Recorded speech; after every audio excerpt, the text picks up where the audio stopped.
Hey guys, what's up? I'm here. It's Biscuit Horror Reviews. I'm back with a quick little review for you guys. This one is on a release from Massacre Video, who recently did a release of Olaf Ittenbach's Black Past, which is an absolutely fantastic release. But this is a somewhat older release. It is Escape from the Insane Asylum. Now, this movie I knew literally nothing about going in. I knew it was like a shot-on-video film that had been intercut with some segments from the horror film that was a Video Nasty Frozen Scream, and I knew it was like really terrible, and I knew that the DVD edition that from Massacre Video was limited, and apparently this movie doesn't have much of a draw, and I can kind of understand why. Not much of a draw, much of a pull, because I have the 29th copy out of 1,000 that they have. So, yeah, I guess this movie doesn't have the same amount of appeal that Black Past does. But basically, I bought this mainly because it was immensely cheap. It was like $12. I figured, if it's terrible, something to throw in the collection. If it's good, it's a limited edition anyway. So either way, I'm putting a limited edition numbered DVD in my collection, which is always good for me. So basically, the plot of this movie is a woman is committed to a sanatorium by her husband, and she has to prove her sanity and expose these like horrific medical experiments that are going on within the facility. Now, this sounds like an absolutely just like interesting, cool premise for a movie, especially a shot-on-video film. If done correctly, this could probably even be the next video violence, I should say. Now, first thing I should get across to you right now is this is a shot-on-video film. If you're not a fan of shot-on-video, this is obviously not a film for you. Then again, if you like good movies in general, this is not a film for you either. Basically, what I just read off the back is only half true, because at about 10 minutes into the movie, she gets out of the asylum, doesn't escape. She just gets out of the asylum, and she doesn't escape from the asylum, she gets out of the asylum, and she just kind of goes back to living a normal life for a bit, and nothing really happens. It's just a lot of talking. There's occasionally a surreal scene with some interesting lighting, or there's a scene where she'll hallucinate something, but it's nothing like... It may sound interesting, but it's not that interesting. What happens, like, things happen in this movie and you don't really get it. I would almost compare it to Elves, the Christmas horror movie, almost, because Elves has a lot of subplots that just show up and then go nowhere, or they're just dropped almost instantly, and that's a lot like how this film is.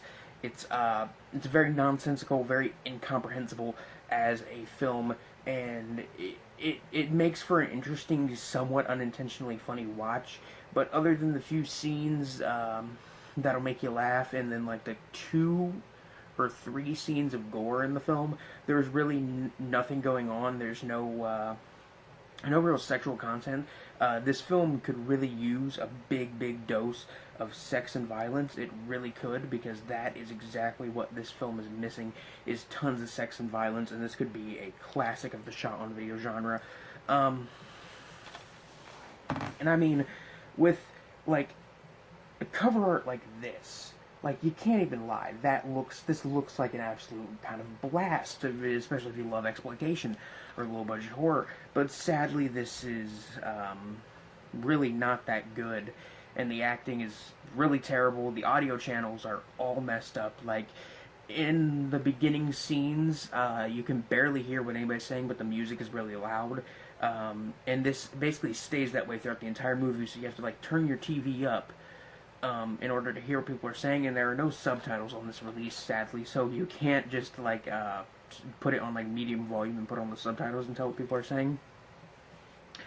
Other than that, this is, other than that, it's kind of interesting. Like I said, it's somewhat incomprehensible and surreal, and I would definitely say if you're a completionist, and if you're into shot on video, I could definitely say maybe give this a watch. You might be able to find some real enjoyment out of it. I mean, I know that there are a lot of people out there who absolutely love, like, Death Nurse, and I thought Death Nurse was boring as hell. And this is kind of, I would say, almost in the same vein. It is very much, it is very, very slow. It's a lot of talk, not much gore, not much violence, not much going on in general.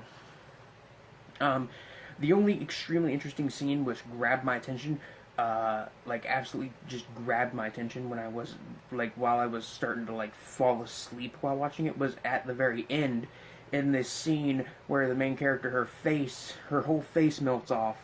But I guess it was a dream or something. I don't fucking know. It's one big clusterfuck of just stuff. Like the main actress in the film, she was in the film Frozen Scream, so they figured let's just use scenes from Frozen Scream and put them in here. And the difference in picture quality from the original film that they shot here, Escape from the Insane Asylum, and Frozen Scream, the difference in picture quality is night and day, and it is terrible.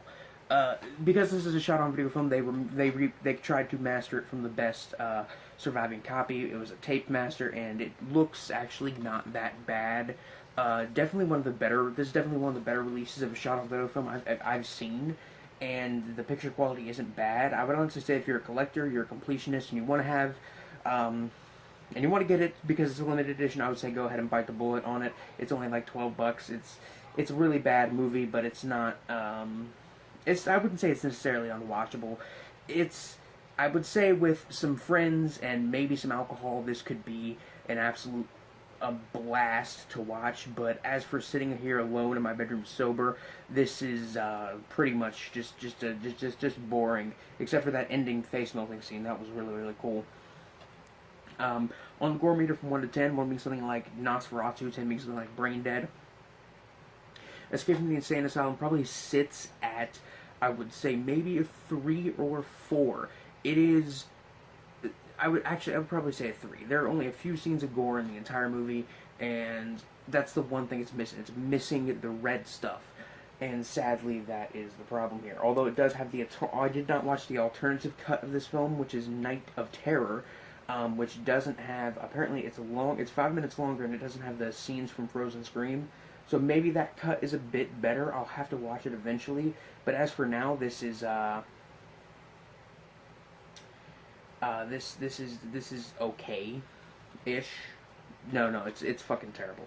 This movie is absolutely garbage, and I'm not gonna sit here and say it's worse than like Terror Dune 3 because it isn't, and it's at least kind of watchable. But I can't see myself ever watching this movie again. I will say it.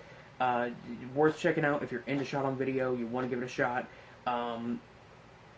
It's definitely kind of worth watching for the kind of almost surreal quality of how it is just completely incomprehensible. But other than that, it's pretty much completely just fucking forgettable. And with that, I'm going to give this film a 1 out of 5.